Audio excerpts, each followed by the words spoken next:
Bien, vamos a conocer un poco más de las estaciones de servicio, los llamados grifos, conocidos obviamente por todos, principalmente los que manejamos.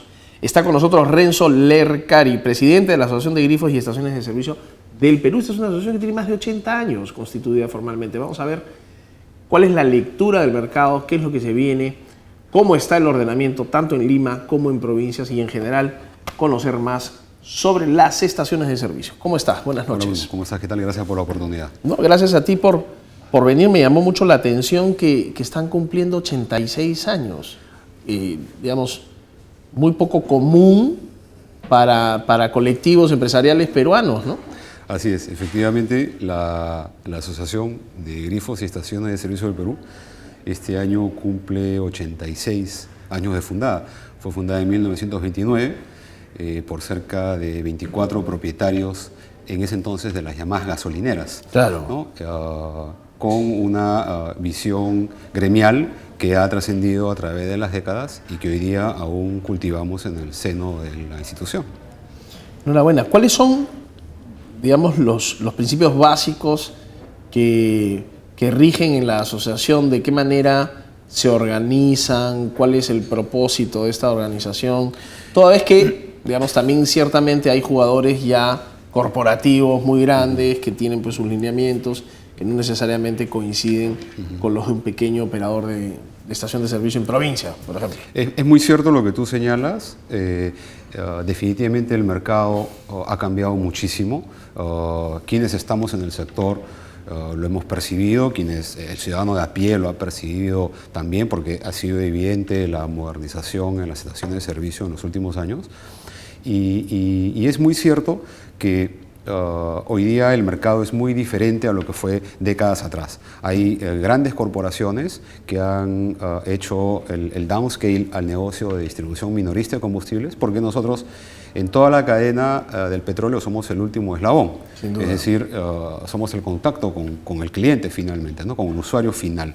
El espíritu de la institución ha sido siempre de transparencia, ha sido siempre de generar valor a las organizaciones que se afilian a la institución. Creemos fundamental que una manera de agregarle valor a las organizaciones es generándoles justamente capacitación, generándole conocimiento. Y es en ese sentido en que la mayoría de los esfuerzos se despliegan, entrenando, capacitando, formando, invitando a instituciones públicas y también privadas a integrar equipos profesionales para dictado de cursos y charlas, porque creemos y estamos convencidos de que una manera de generar valor justamente es compartiendo la información, ¿no? Ahora, el personaje del grifero, que es sumamente gentil, digamos, en términos del servicio que da comparado a otros países, ¿no? Donde tú mismo te tienes que abastecer, si te cae gasolina en la mano es tu problema, si manchas el zapato es un segundo problema, pero nadie, digamos, amicalmente sale a atenderte como aquí, ¿no? Aquí tú esperas que todo el proceso, no te bajas del carro, pagas y te vas. ¿Es una profesión o es un trabajo muy esporádico, temporal? Hay un contacto pues también con el combustible, estás oliendo a gasolina todo el día, no debe ser algo muy amigable, digamos, laboralmente hablando, para tenerlo 20 años, ¿no? Sí, a ver, es muy cierto. Comentando de adelante hacia atrás con lo que has dicho, efectivamente el trabajo en sí del playero, que hoy día es un vendedor, porque sí, claro, hoy día te ofrece una promoción, te pregunta si tienes un sistema de fidelización, te suma los puntos, en fin, hay un valor agregado muy fuerte en adición al simple hecho de surtirse de un combustible. Y efectivamente, habiendo el país crecido como ha crecido en los últimos años, ese target de trabajadores es muy demandado. Entre los 18, 19 y 21, 22, son todos muchachos que desean estudiar, desean ser profesionales, y es una ambición natural y hay que apoyarlos.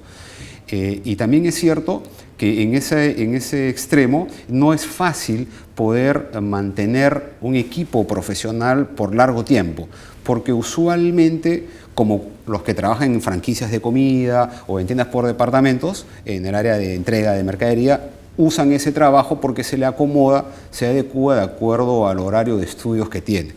Pero también es verdad que si lo vemos de la otra cara de la moneda, cuando nosotros empezamos a generar o a hacer búsqueda de colaboradores over 40, que no es un mercado que es tan demandado, encontramos una fuerte fidelización porque le ofreces a un hombre, a una mujer mayor de 40 años una posibilidad de un empleo y lo cuida muchísimo. Entonces, el gap es muy amplio en lo que es rangos de edades, ¿no? Esto un poco para comentarte lo que tú señalabas. ¿Cuántos playeros hay, digamos? Mira, no sé si tienes las cifras. En el Perú, las estaciones de servicio, damos empleo directo a cerca de 60.000 personas. Ya. E indirecto a cerca de 350.000. Es uno de los pocos países en América Latina, y creo que hay un par más, que atiende las 24 horas del día. Es decir, sí, una maravilla eso, ¿no? Yo acabo de estar en Brasil en un congreso sobre combustibles y en las conversaciones, en las discusiones se decía, bueno, yo abro la estación a las 6 de la mañana, yo abro a las 7 de la mañana, no, yo trabajo el domingo, pero un día entre semana no atiendo. En el Perú no sucede eso. En el Perú hay un valor agregado, hay un servicio. Decimos a veces en las conversaciones amicales que los peruanos somos comodones. Bueno, echar combustible en el Perú es muy cómodo, porque ni siquiera tienes que bajarte el auto. Así es. Es un full service. Es un full service. Es un full service. Efectivamente, es una experiencia privilegiada, ¿no? Comparado a lo que te toca en otras partes. Y además damos empleo, porque uno podría pensar, oye, pero ¿por qué en el Perú no hay la opción del self-service y de repente el combustible podría bajar un poquito? Claro, eso desde el punto de vista económico puede sonar muy razonable. La pregunta es, oye, ¿y esas personas que dejan de trabajar qué van a hacer? Entonces hay que pensar también que damos empleo a la cantidad de colaboradores que te he señalado anteriormente, ¿no? ¿Cuántas estaciones de servicio hay? En el Perú son alrededor de 4.000 a nivel nacional, de las cuales cerca de 1.500 están al interior del país y el resto está concentrado en la provincia de Lima. Que ahora eso hace un ratio de 15 trabajadores, 15 playeros, sí, digamos, por estación. Exacto, porque no solamente es el servicio... Son los turnos, ¿no? Exacto, son 3 turnos y claro, no solamente es el servicio del combustible. Las tiendas de conveniencia también operan 24/24 los 365 días del año. ¿Y se turna el playero con el de la tienda de conveniencia normalmente? En algunos casos sí, en otros casos no. Usualmente lo que las estaciones ofrecen es por un tiempo determinado, un horario que no se va a variar para que este joven que es capacitado para laborar en combustible, porque recordemos también que es un producto peligroso, entonces requiere una capacitación previa, sobre todo en temas de seguridad, se le ofrece cierta garantía para no cambiar los horarios, para no impactarle sus horarios en los estudios, ¿no? Interesante, ¿no? ¿Todos los grifos que operan en el Perú pertenecen a la asociación? No, no todos. Nosotros... ¿Cuántos son los rebeldes? No es un tema de rebeldía, sino que realmente es un trabajo de hormiga el ir a cada rincón del país y buscar a estos pequeños empresarios para explicarles las ventajas de pertenecer a un gremio empresarial, ¿no? Sí, a un gremio donde, si me permites hacer un comentario en extensión, digamos, a tu pregunta. Por supuesto. Donde es importante que los gremios trabajen proactivamente, participen y apoyen al gobierno en iniciativas legales, en iniciativas empresariales. Es muy importante que los gremios sean proactivos. Es natural que un gremio empresarial salga a reclamar cuando este sector puede percibir alguna amenaza. Pero la esencia de un gremio empresarial no es solamente esa, ¿no? Es siempre ir y promover, ir y ser positivo, ¿no? Ir y ser proactivo. Y esa es la visión que tiene el Consejo Directivo de la institución que presido ahora, es generar mecanismos para que este sector se modernice y avance, ¿no? ¿Cuánta plata mueve el sector? ¿Cuánto es la facturación agregada de las 4.000 estaciones? Mira, esa cifra, recuerdo la campana de Gauss en estadística, sí, ¿no? Tiene un promedio muy alto en lo que es Lima, donde por la naturaleza de la operación el flujo económico es rápido y es importante, obviamente asociado a unos costos de operación también muy altos, porque los estándares en el Perú no tienen nada que envidiarle a estándares de Brasil o Argentina o de países más evolucionados inclusive que estos que te he mencionado. Y sí, en el interior tú percibes que el movimiento, digamos, económico no es tal. Por ejemplo, en Lima la mayoría de las estaciones se ve en la obligación por temas de seguridad en tomar servicios de recojo de valores, por un tema, como te repito, de seguridad. En el interior del país, en las zonas más alejadas, ese servicio de recojo de valores puede ser la bisagra entre tener tus números en azul o tener tus números en rojo, ¿no? Entonces, son escalas de negocio muy diferentes, ¿no? ¿Cuánto es cash, cuánto es tarjeta de crédito? Mira, eso depende del sector donde se encuentre la estación y del perfil de cliente que lo visite. Me imagino, pero el promedio. En los segmentos AB, el dinero plástico, la tarjeta, puede llegar a ser 60 hasta 70%. Hay una muy fuerte penetración de la tarjeta de crédito. Pero una muy fuerte penetración es pues 90, ¿no? Sí. Pero 60, 70 pero me llama la atención. Eso va asociado, ¿sabes a qué? Va asociado en que creo que los esfuerzos por bancarizar aún hay que hacerlos por mucho tiempo más y de manera mucho más enérgica. Lo que pasa es que en el Perú pues la gasolina es cara, ¿no? Entonces tienes que tener una dotación de cash. Si quieres evitar ir varias veces, tienes que tener pues un...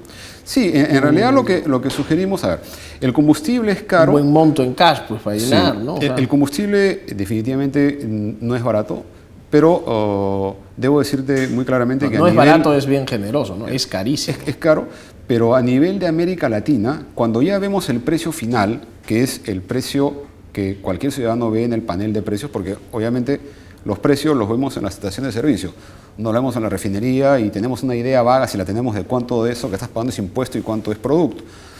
Pero déjame señalarte que en lo que respecta al precio, comparado con países de América Latina, extrapolando Ecuador y Venezuela y Bolivia, que son, pero principalmente en Venezuela y Bolivia, que son países donde el producto tiene un fuerte subsidio. Eso es ridículo. Claro, cuando comparamos Colombia, Brasil, Argentina, Uruguay, Paraguay, Chile, estamos más o menos a mitad de la tabla. O sea, sí, no es la más barata de la región, pero cuando haces un bench estamos más o menos en la mitad, ¿no? Ahora, tiene un fuerte componente también tributario, ¿no? Sí, claro, pues es el... selectivo, etcétera, ¿no? Por supuesto, la vaca, pues, Así es. de la cobranza, pues, es facilísimo cobrar, ¿no? Esa chamba. ¿Le cobran ustedes al Estado por la... por el servicio mira, de cobranza? pagamos los impuestos en la fuente cuando compramos el combustible. Yo felicito y saludo los esfuerzos que hace la autoridad tributaria por tener un mejor control y ampliar la base tributaria, pero la verdad que nuestro sector no aguanta un trámite más, ¿no? Ahora acaba de salir una norma donde tenemos que consignar la placa de cada venta. Y yo le pregunto a los señores, hay clientes que vienen y compran el combustible por adelantado porque tienen una flota.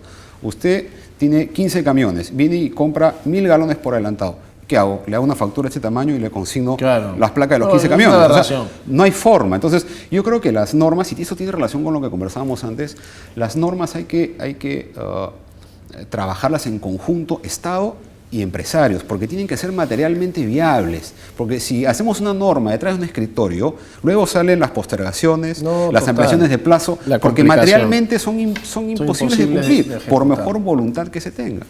Por supuesto. Por supuesto. Además, ¿qué pasa si compras no sé, gasolina para llevar? ¿Qué placa apuntas? Si tienes un grupo electrógeno. Por supuesto, no sé. La normativa, digamos, es muy exigente.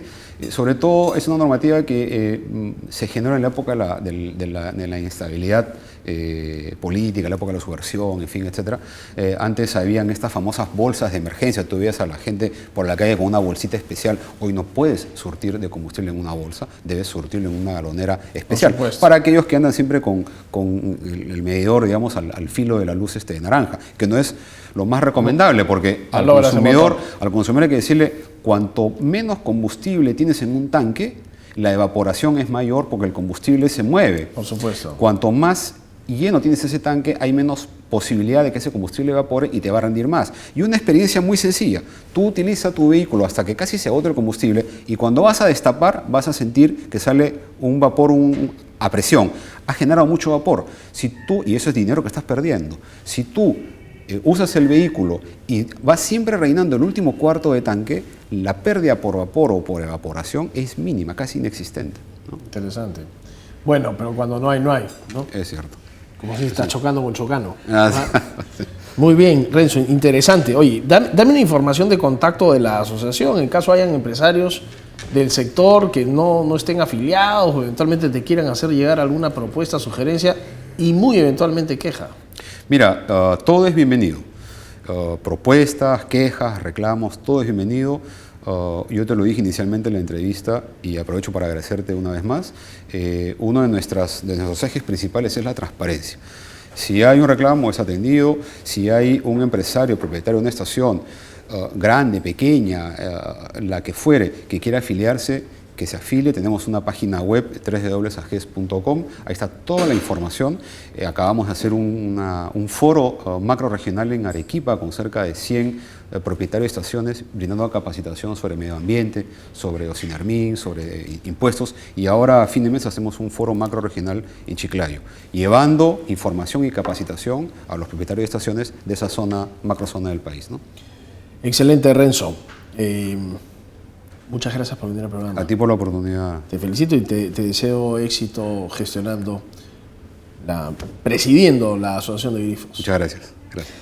Renzo Lercari, presidente de la Asociación de Grifos y Estaciones de Servicio, estuvo con nosotros y nos ha permitido conocer un poco más sobre esta industria, vinculado obviamente a la comercialización de combustible.